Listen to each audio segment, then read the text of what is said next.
I'm Joanne Bush, executive producer for Tinseltown. This show is dedicated to show you guys a little slice of life here in Hollywood to empower female actors here and all over LA to navigate the choppy, sometimes predatory waters of acting in Hollywood. We have a very special guest for you today I know you're going to love, Brad Heller. He is a working actor, international acting coach, and industry personnel. And Brad teaches out of the Two Roads Theater in Studio City. He also teaches private lessons at his beautiful home in the Hollywood Hills, where we happen to be right now. Loving the road. And he teaches internationally via Skype. I used to train with Brad many moons ago before I landed gigs on the Discovery Channel, the Learning Channel, and even Star Trek. Now listen closely to what he has to say. The value of this interview is priceless. I'm also excited to be getting some assistance with a very special friend of mine, Laura Lynn Peterson. Laura Lynn has starred in... I'm a special friend of yours? Yes, dear. Well, I thought so. Well, okay. Thank you. She has starred in some national commercials, several feature films, including one with Pauly Shore called Stonerville. And she was on a soap opera you might have heard of called One Life to Live. Here she is now. Hey, Laura. Thanks for coming. You look great as always. Thank you for having me, Joanne.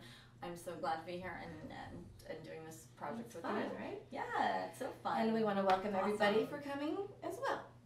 So tell everybody out there, where are you from originally? I'm from Canada, Yellowknife. That's why you had that little accent. Yes, and yeah. Where's Yellowknife? I never heard of it. It's in the Northwest Territories. I was born there and raised in Vancouver and Calgary. Oh, and nice and warm up there, huh? Yellowknife is 50 below zero. No, not so much. So how long have you been acting? I would say about 10 years. Oh, it's pretty long. Yeah. And how did you get your start? You know, I kind of looked into it. I started off modeling, and then I went to New York to visit my ex-boyfriend at the time. He was on All My Children, and somebody approached me, a manager approached me, and gave me his card and said, come into my office, we're looking for someone like you to replace somebody on One Life to Live. And I thought, you know what, no. Thought, may as well go for it, right? Since I'm in New York. And so I went in, and it turns out he's a reputable manager, and I went in and read for the role. And it was kind of funny because I got out of the taxi and I dropped my script, and the pages just fell all over East 52nd Street or wherever it was. And I looked up, and Howard Stern was helping me pick up my Howard Stern pages. I'm like, wow, oh, okay, this is interesting. So, yeah, did he know you had talent then? Either that or I was clumsy. I don't know. So was that when you decided you really wanted to take it seriously and be an actress? Yes. It was my first opportunity to actually. It was a great training to be on a soap, and so I went in and read, and I thought I did a horrible job, left, and 10 minutes later I got the call, and my manager said, "You got it." Yeah, we never know. We never know the impression about you leave. Yeah, so it's great. So coming from New York to LA, how was it? Was it difficult at all to transition from the two different cities in the acting world? You know, is there a difference? Yes, there is. Really? People in New York are so prompt and on time and professional, and in LA, I think they're a bit more laid back, and you know, it's such a vast area. Yeah. So to get to auditions, it takes much longer than it does in New York, but yeah, people are. Do you train? Do you take classes? Yes. What kind of classes have you done? I've studied with several people, several coaches, and I mean, is there one technique that you like better than another? You know, I don't like the method acting. I don't believe in bringing emotions out, because it's like reliving emotions, bad, you know, sad emotions, whatever emotion you might have to re-experience. I can understand that. Yeah, it's just no. It's like going through a bad therapy. Yeah. And how do you stay in such great shape? Well, I've been trying to tell you to come with me, Joanne. Well, you know, that running canyon, I'm sorry, it's a little hiking. Yes, I will. All right, well, are you ready to interview my favorite acting teacher of all time, Brad Heller? Yes, I am. All right, be Can't wait gentle. to do it. Take it away. Hi, and we're back with the most amazing acting coach teacher, Brad Heller. That sounds really great. Yes, Brad. Okay, so first question I have for you is you have a very different method that it's your own method, right? And it is, I mean, it's been pulled from different sources and sort of created, I guess it would be mine, but it's pulled from people who mentored me and kind of combined it all to create the Heller approach. okay, so that's great. And how does it differ from the Meisner Stanislavski method? You know, there's so many different reasons. I could go on for many years about what it is about this particular technique that makes it unique. But to sort of give it a little bit of a nutshell, I think one of the things that makes this technique so unique is how we evoke emotion in our body. You know, the guy who taught me acting, his name was Don Richardson, and he wrote this great book called Acting Without Agony, an alternative to the method. And coming from a place where acting had become agony for me, it was not fun anymore, I thought it was impossible. And so he kind of rejuvenated this passion in me to act, realizing it actually could be a fun experience. And the way that we evoke emotion in our body with this technique is not by, having to, I heard you talking earlier about how you're not a method actress. And I agree with that. I don't feel like, on the set, we should be thinking of those personal things that maybe happened to us when we were little. To rehash a absolutely. certain emotion that brings you sadness or no. Yeah, I mean, it's sort of, we all know where the character needs to be emotionally. I mean, the guy who taught me acting, Don, said that acting is 80% emotion. And what is emotion? It's that fire in your eyes. It's that electricity here. And so the question is, how do we get it? So if we all agree that Denzel Washington, when he's acting, or Anthony Hopkins, when he's acting, there's this sort of heat in their eyes, the question is going to be, well, I know I need to get that. Well, how am I going to get there? And so that's a huge part of the technique that we teach, is how to get to the place that you need to be, not by reliving my own experiences as Brad, but living the experiences of the character. Because I'm also not playing Brad, I'm playing a character. Right. So you have this sort of, if I'm using my own stuff, then you become kind of schizophrenic, because you're bouncing back and forth from me to the character. And for an obsessive personality, which I am, it's not a good thing, because you're always kind of wanting to have a clear idea of what you're supposed to do and think. And if you have two personalities going on, it can kind of mess you up. Right, you don't want to be running off on a tangent, going into this and this direction, that direction. You want a clear connection with the character, right? Absolutely. Okay, so give me an example of for everybody watching out there, and for myself actually, because I actually want to come out at your class. That'd be great. Yes, of course. Because I like your style and method. Nice. And give me an example of what you would do to prepare yourself for a certain situation. Okay. Well, there's a few things. Scene. It depends on what it is that you and I would be dealing with. Like, for example, some people who come in and study with me, they have an issue with anxiety, and they get nervous whenever they audition. The first thing that people are thrown by when they come into my theater is that when they're doing a scene, you're going to see people walking in and out of the theater in the middle of their scene. And that's completely on purpose, because we need to know how to come through when we're uncomfortable. And working sort of around distractions is a huge part of our class. Never have I auditioned and I get to light incense and a candle, to get ready for the audition. Right. So Exactly. it's always stressful. I'm not that accommodating. No. Never. And if it's not going to be the casting director, there's going to be a thought that's going to bother you. Right. So there's always a distraction. So that's one issue we would deal with, is if it sort of kind of checking in with you, what it is that you're looking at, for your career. Right. I teach some people who have been acting for 6 weeks and other people who have been acting for 60 years, and everybody's got their own different journey. But if I was to say, you've been acting, I think you said 10 years, I would say to you, okay, let's say you're playing a character, and the character has to be really happy. And let's say you're in a grumpy mood that day. So what do you do in order to kind of create this joy that's not fake, but coming from here? Some people would say, well, I got to think of something that makes me happy. Now, the problem is you're not playing you, okay? Right. And furthermore, you're going to be taking kind of like a piece of a puzzle from your own life and putting it into the puzzle of the character. So the audience knows they're going to see something's not necessarily fitting. So how do we get there?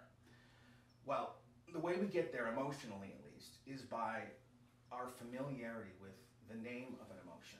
For example, if I say the word anxiety, I feel a little tingle in my stomach. My throat just kind of clenched. So say anxiety. Anxiety. So you get a kind of little tension right here, right? So say anger. Anger. Where do you feel that? In your chest or your stomach? My hands. Your hands. How about joy? Joy. Okay. So, just, woo. Yeah, it kind of starts Flowers and comes up. start blooming in my brain. That's right. Okay. So the fact is that you're feeling something from saying the word, not by delving into any personal diary. So that's the first part of how we would evoke a character to be happy in a scene, by our familiarity with the name of an emotion. So the second part is what's going on with us when we're filled with a lot of emotion. Any character you play has to be filled with a lot of emotion to be captivating to watch. It's just a fact. Because if that was not the case, we would just go sit and watch people at a coffee shop. Right. You know, and that's fun. Yeah, right? No, it's like, okay, that's cool and all, but it's boring. Yeah. So if we agree that all characters we play have to be emotional, how do we get that? Well, what happens with our body when we're filled with a lot of emotion? Well, our heart rate goes up.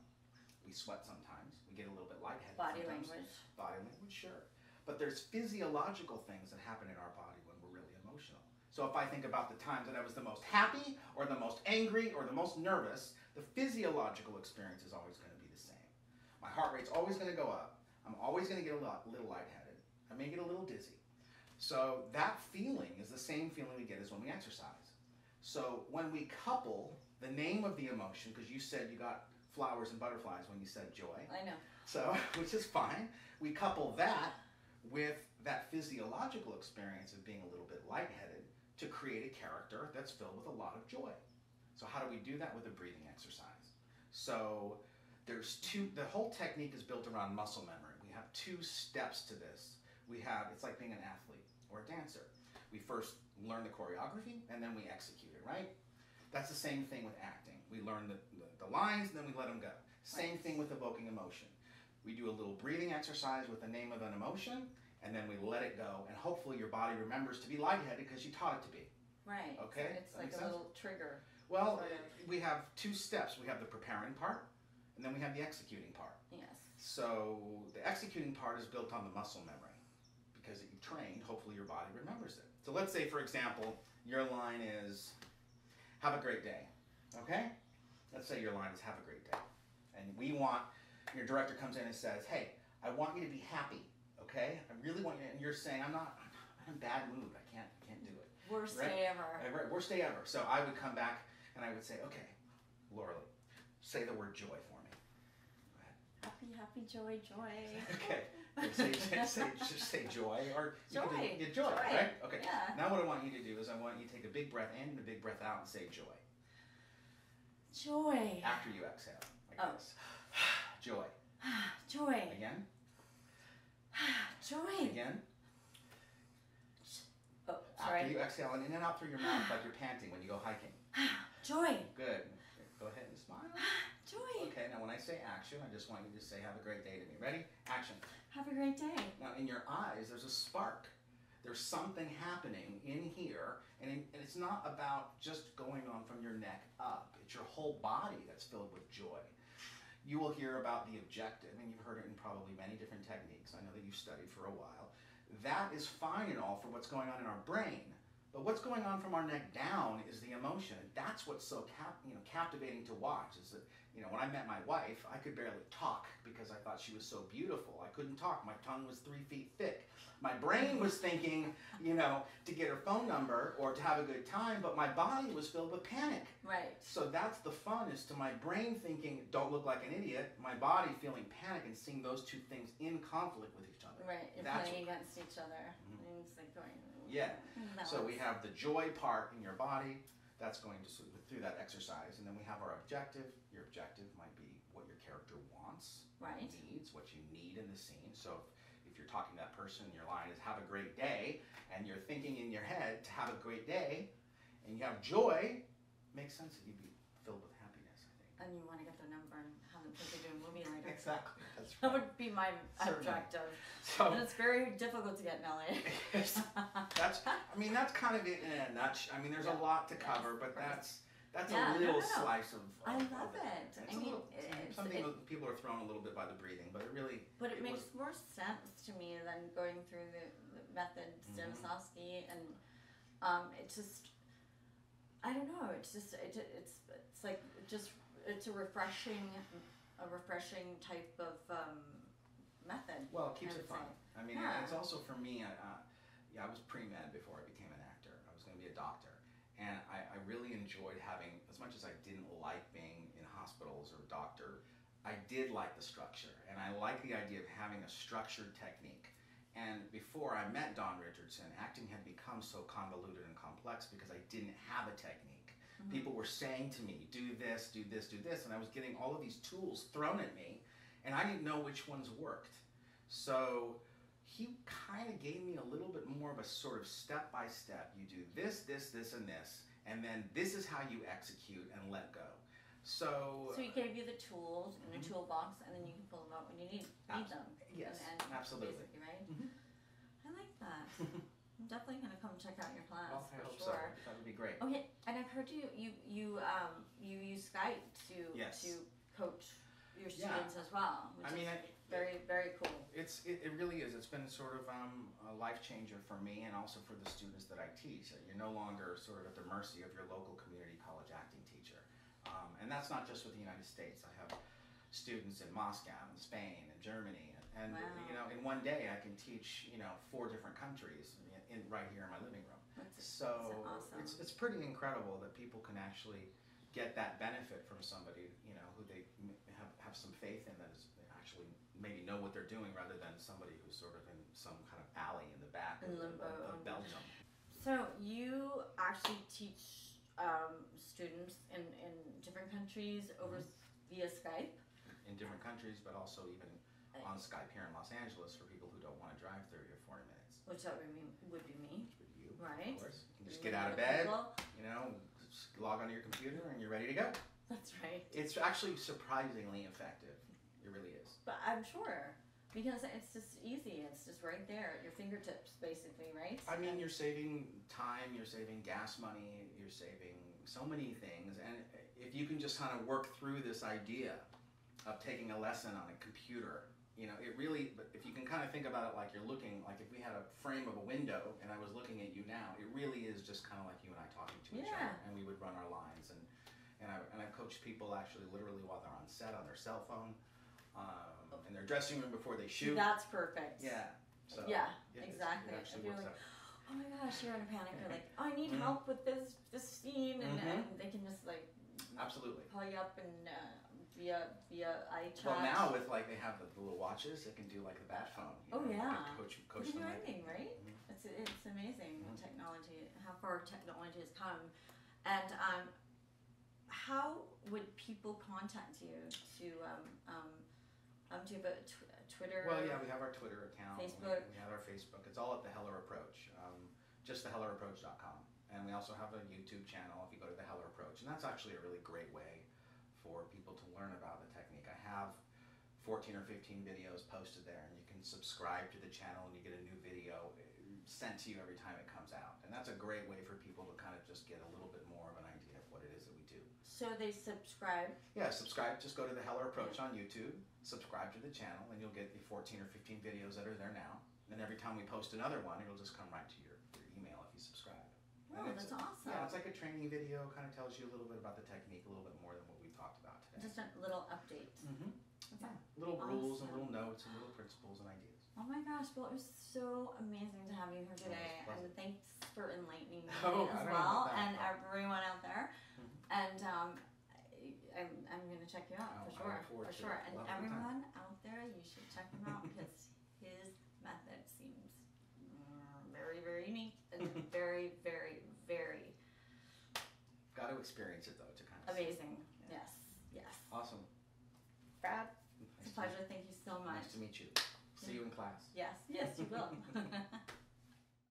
Today we learned the importance of education and training. I mean, after all, acting is called a craft, not because it's cheesy.